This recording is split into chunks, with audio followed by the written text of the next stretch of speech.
Hi everybody, this is Michael from HIMS. I do tech support here. So if you have a new unit, you'll likely be talking to me if you call in and needing a little bit of help. So today, we thought we would give you an idea of what your new Braille Sense U2 looks like from the outside. I'm going to talk briefly about what's inside. So when you first get the unit, and you take it out of the box and you put it in front of yourself, you should have the Braille display closest to you. That's the normal working position. And if you then look at the top of the unit from that position, you have 8 Braille keys, dots 1, 2, 3, and 7 on the left, dots 4, 5, 6, and 8 on the right, with kind of a blank spot in the middle.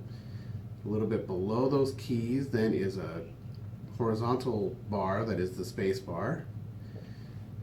To either side of that space bar, there are 4 small rectangular keys that kind of blend in with the top of the case, so they may be a little bit hard to feel, but they are the function keys, and from left to right they are F1, F2, then the space bar, F3, and F4.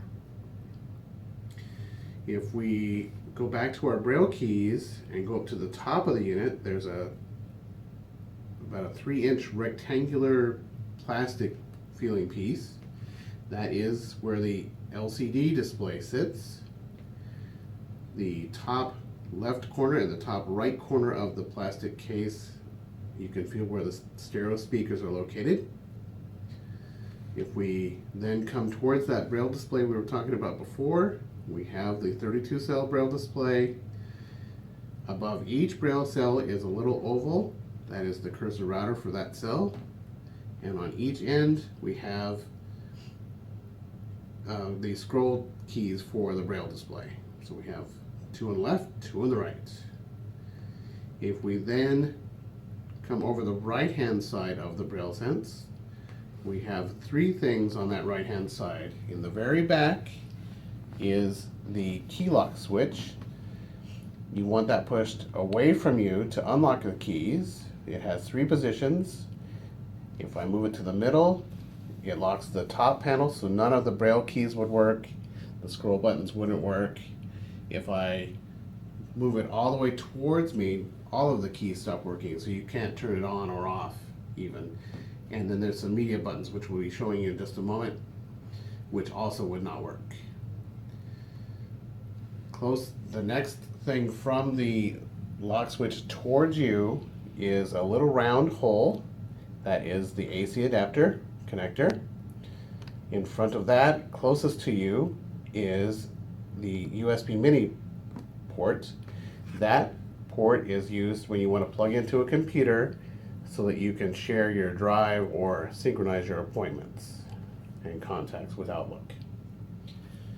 So now I'm going to turn the unit around so that we can all see it. So on the front of the unit, the very front that was closest to me, starting over on the right-hand side, the right-hand end, is the power switch. As I come to the left, there are 5 differently shaped buttons. From right to left, they are fast forward, which is kind of a right pointing triangle, oval, which is play pause, a square button with a dot on it, that's stop, a little tiny round button, that's record, and a left pointing arrow is the rewind button. Next to those is a 3-way switch.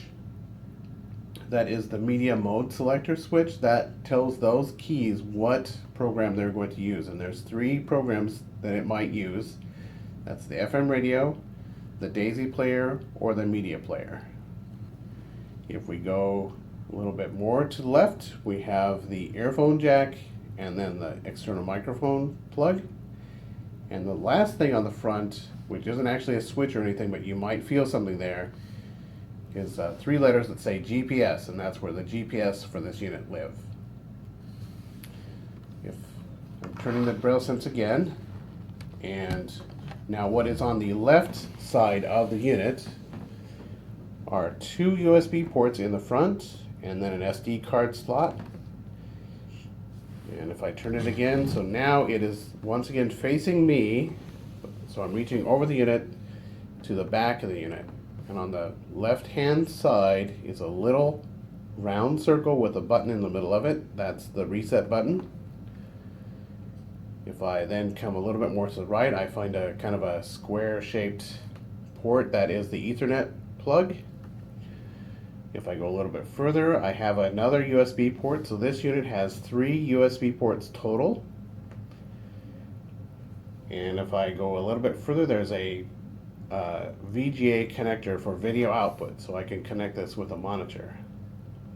The rest of the back, and it kind of blends into the case, so if you've already gotten the battery in there, the battery kind of melds with the case, so you may not really feel it very well, but that's where the battery sits. And if the battery is out, there's a big hole right there, so you would definitely know that you had found the battery.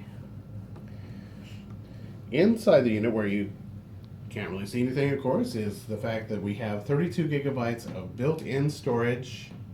We have a very fast CPU, a 1 gigahertz processor, and 256 meg of RAM. And what that means to you is that you can store a lot without having to expand your storage, although you can do that, as we've pointed out, with those USB ports and the SD card slot.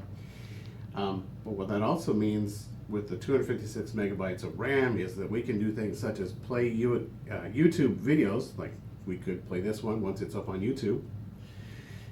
You can look at Excel spreadsheets and PowerPoint. And in fact, with our software, you can actually present the PowerPoint. So you would connect it to a monitor and bring up the slides.